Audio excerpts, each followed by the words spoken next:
Bismillahirrahmanirrahim. Alhamdulillahi rabbil alamin. Wassalatu wassalamu ala ashrafil anbiya'i wal mursalin wa ala alihi wa sahbihi ajma'in. Subhanaka la ilma lana illa ma 'allamtana innaka antal alimul hakim. Rabbi shrah li sadri wa yassir li amri wahlul 'uqdatam min lisani yafqahu qawli. Baik, pertamanya pelajar-pelajar semua, semoga Allah berikan nikmat kesihatan tubuh badan pada kamu semua. Allah lapangkan kesulitan-kesulitan kamu, insya-Allah.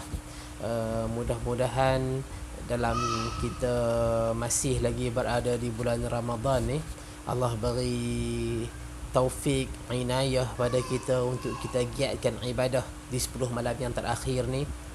Apanya mungkinlah 10 yang awal Ramadan, 10 yang tengah Ramadan mungkin kita terleka. Jadi mintalah pada Allah, mudah-mudahan 10 yang lah ni kita boleh gandakan ibadah kita pada Allah, insya-Allah. Okey, pagi ni, hari ni Ustaz akan kongsi dengan kamu tentang tauhid uluhiyah. Ni yang kita cerita tauhid rububiyah, tauhid asma' wa sifat, tauhid uluhiyah, semua ni dia masuk dalam beriman kepada Allah, masih dalam rukun iman yang pertama.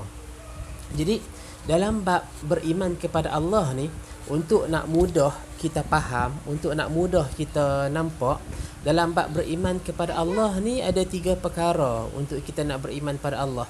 Yang pertamanya tauhid rububiyah. Tauhid rububiyah ni bermaksud kita mengesahkan Allah pada perbuatan-perbuatan Allah. Perbuatan-perbuatan yang Allah saja boleh buat perkara-perkara ni. Contohnya, Allah saja yang boleh bagi hidup, Allah saja yang boleh bagi mati, Allah saja yang boleh bagi manfaat, Allah saja yang boleh bagi mudarat, turunkan hujan, Allah saja yang boleh bagi makan, minum dan seumpamanya. Jadi kerja-kerja ini hanya Allah saja yang mampu buat. Manusia, makhluk lain tak boleh buat. Jadi kerana itu, bila kita sebut tauhid rububiyah, bermaksud kita mengesahkan Allah pada perbuatan-perbuatan yang khusus bagi Allah. Itu dia punya definisi dia. Baik, kemudian tauhid al-asma' wa sifat bermaksud kita esahkan Allah pada nama-nama dan sifat-sifat Allah.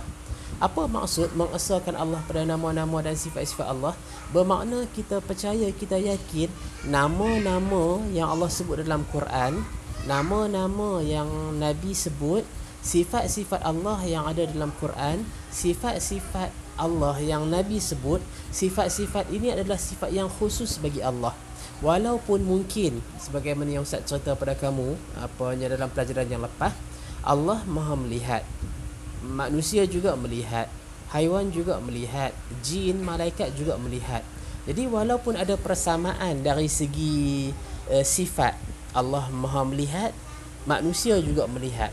Allah Maha mendengar, manusia juga boleh mendengar, haiwan juga boleh mendengar. Tetapi persamaan ini hanyalah pada nama, bukan pada hakikat, pada sifat. Jadi bila kata mengesahkan Allah pada nama dan sifat ni, bila kata Allah Maha melihat, kita yakin Allah Maha melihat, tetapi penglihatan Allah tidak sama sebagaimana penglihatan makhluk. Macam yang Ustaz cerita, kita kalau nak melihat, kita perlu mata, kita perlu cahaya yang terang. Ni macam ni pencahayaan elok. Okey, video pun nampak elok, alhamdulillah. Jadi pencahayaan dia kena terang. Kemudian urat-urat mata kita kena elok belaka, baru kita dapat melihat dengan baik. Begitu juga untuk kita nak bercakap. Bercakap ni lidah dia nak kena lembut, tak boleh keras. Dia kena ada kotak suara, gigi dia kena tersusun elok, tak boleh nak rompong. Jadi semua ni kita, kalau kamu perhatikan, makhluk bila nak bercakap, makhluk bila nak melihat, makhluk bila nak buat apa-apa pun, dia berhajat kepada tools, dia berhajat kepada alat-alat yang membolehkan dia untuk melakukan begini, begini dan juga begini. Tetapi yang kata Allah ni, Tuhan ni, sebab Allah yang bagi penglihatan pada kita, Allah yang bagi pendengaran, Allah yang bagi segala-gala pada kita. Allah itu hayyun, maha hidup, dan Allah bagi kehidupan itu pada kita. Allah tak mati-mati, Allah bagi kehidupan pada kita. Baik. So di sini apanya sifat-sifat Allah ini kita yakin sebagai sifat yang maha sempurna dengan sebagaimana yang layak bagi Allah, dan sifat-sifat Allah ini tidak ada yang sama dengan makhluk, tidak ada yang serupa dengan makhluk. Penglihatan Allah tidak serupa dengan penglihatan kita. Pendengaran Allah tidak sama dengan pendengaran kita. Kalau macam dalam hadis Ustaz sebut dalam pelajaran yang lepas, Allah turun ke langit dunia. Allah turun ke langit dunia itu adalah sifat yang benar bagi Allah, tetapi kita tidak tahu bagaimana caranya, bagaimana hakikatnya. Tapi bila disebutkan dalam hadis, Nabi kata Allah turun ke langit dunia, cukup kita beriman begitu. Jadi ada 3 prinsip dalam bab beriman kepada nama-nama dan sifat-sifat Allah ni. Dalam kelas yang terdahulu tu Ustaz dah sebut pada kamu, Ustaz tak perincikan dah lah, Ustaz tak ulang balik nah. Baik. Untuk hari ini kita akan masuk tauhid uluhiyah. Tauhid uluhiyah. Uluhiyah ni dia berasal daripada perkataan ilah. Ilah ni bermaksud makluh. Ilah makluh, pening kamu tadi. Kamu selalu sebut la ilaha illallah. La ilaha. Ilaha tu ilah lah tu maksud dia. Ilah ni perkataan bahasa Arab yang bermaksud Tuhan yang disembah. Jadi bila kita sebut la ilaha illallah, bermakna tidak ada Tuhan yang berhak disembah dengan benar melainkan Allah. Kita tak kata la Rabb illallah, sebab Rabb dia merujuk kepada Tuhan yang mencipta, mentadbir dan memelihara, tapi belum tentu disembah. Jadi perkataan ilah ni dia lebih spesifik maksud dia. Ilah ni bermaksud Tuhan yang disembah. Jadi bila Tuhan yang disembah, makna untuk kita nak sembah Tuhan ni, mestilah dia yang menguasai, mencipta, memiliki segala-gala. Jadi pada perkataan Rabb tu yang sebenar dia ada spesifik maksud. Perkataan ilah dia ada spesifik maksud. Sebab tu dalam ayat tauhid kita sebut la ilaha illallah. Kita tak kata la Rabb, kita kata la ilaha illallah. Tidak ada Tuhan yang berhak disembah dengan benar melainkan Allah. Jadi bila kita sebut tauhid uluhiyah, tauhid uluhiyah bermakna kita mengesahkan Allah pada setiap peribadatan kita, sembah sujud kita, pengagungan kita, takut dan harap kita, cinta kasih kita, semua kita sembahkan pada Allah, kita bagi pada Allah. Sebab tu dalam surah Al-An'am kalau kamu baca, Allah sebutkan a'udzubillahi minasyaitonirrajim, qul inna salati wa nusuki wa mahyaya wa mamati lillahi rabbil alamin. Katakanlah sesungguhnya salat aku, kemudian korban aku, wa nusuki wa mahyaya hidup aku, wa mamati mati aku, lillahi rabbil alamin. Pada ayat ni Allah mengajarkan kita hidup mati kita kerana Allah. Ibadah kita sama ada yang bersifat khusus seperti solat, puasa, haji, ataupun ibadah yang bersifat umum. Kita belajar, kita berkahwin, kita berkeluarga, kita bekerja, semua ni dia masuk dalam ibadah kepada Allah. Semua ni mesti kita lakukan dengan tunduk, taat pada perintah Allah dan ikhlas kepada Allah. Jadi inilah tauhid uluhiyah. Tauhid uluhiyah ni yang kita kata dia punya core dalam bab beriman kepada Allah terkandung pada tauhid uluhiyah. Dan tauhid uluhiyah inilah intipati seruan setiap rasul. Bermakna semua para nabi, semua para rasul, kita kata dia ajak kepada la ilaha illallah, la ilaha illallah. Tak ada yang berbeza. Jadi contohlah kalau dalam soalan Ustaz tanya, sebutkan intipati seruan setiap rasul, maka tauhid uluhiyah lah jawapan dia. Bukan tauhid rububiyah, bukan tauhid asma wa sifat, bukan. Okey. Baik. Jadi pada tauhid uluhiyah ni, siapa yang mengesahkan Allah pada tauhid uluhiyah, makna rububiyah dia pun betul dah, asma wa sifat dia pun betul dah. Sebab apa? Sebab dia yang ni yang dia punya macam Ustaz kata tadi, essence dia, core dia. Tauhid uluhiyah kita tu betul dah, okey, hak lain pun insya-Allah dia betul.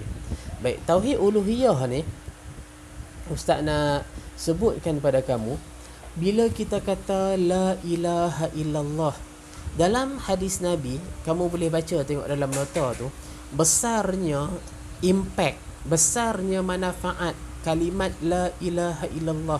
Nabi katakan, siapa yang mengucapkan dalam hadis Nabi sebut, siapa yang kata la ilaha illallah ikhlas kerana mengharapkan wajah Allah, haram neraka bagi dia, syurga bagi dia.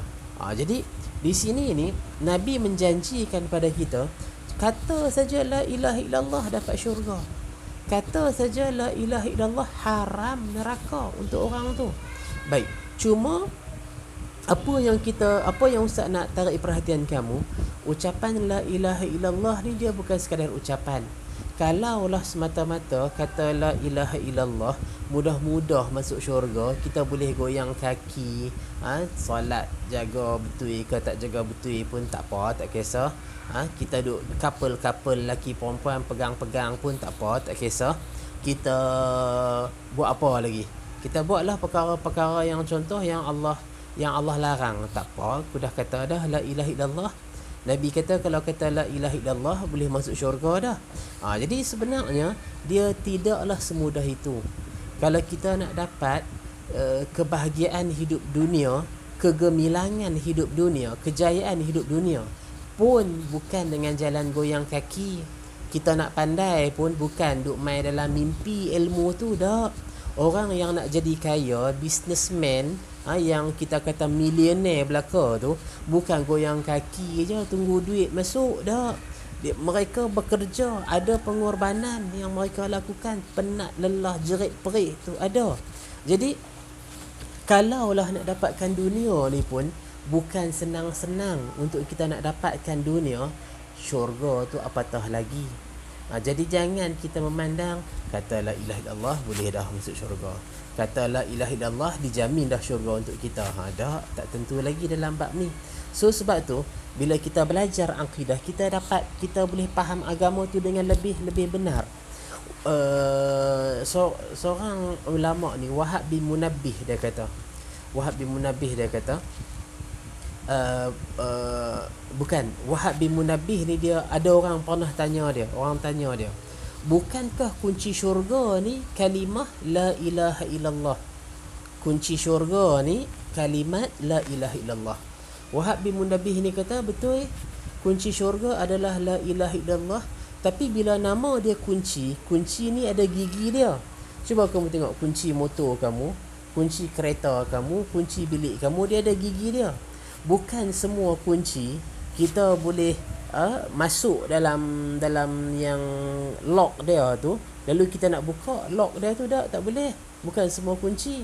Ya, kita kata pedai ayam tu, mangga tu, lock key tu, bukan semua kunci yang boleh buka dia. Hanyalah kunci dia sendiri dengan gigi yang betul baru boleh buka. Jadi begitu juga Wahab bin Munabbih ni nak cerita pada kita, betul la ilaha illallah itu adalah kunci syurga, tapi setiap kunci dia ada gigi dia. Kalau kita mati bertemu Allah, bawa gigi itu, bawa kunci itu yang ada gigi semua betul, gigi dia semua betul, maka kita bolehlah buka pintu syurga tu. Tapi kalau kita bawa kunci yang tak ada gigi, nak buka macam mana? Bawa kunci salah kunci kita, ataupun bawa kunci dia patut dia ada gigi-gigi dia sikit dalam tu, habis dah, jadi haus dah, jadi kosong rata pun kunci tu. Nak buka macam mana kunci syurga ni, pintu tu? Jadi sebab tu Hasan Al-Basri ni, bila orang tanya dia, Hasan Al-Basri pun ulama jugalah, ulama salaf, ulama di kalangan tabi'in. Hasan Al-Basri ni bila orang tanya tentang siapa yang kata la ilaha illallah masuk syurga, Hasan Al-Basri kata, siapa yang mengatakan la ilaha illallah dan dia melaksanakan tuntutan, dia buat macam yang dituntut, yang diperintahkan, dia jaga dia punya pantang larang dia tu, piawaian ni semua, syarat-syarat dia jaga, baru dia boleh masuk syurga.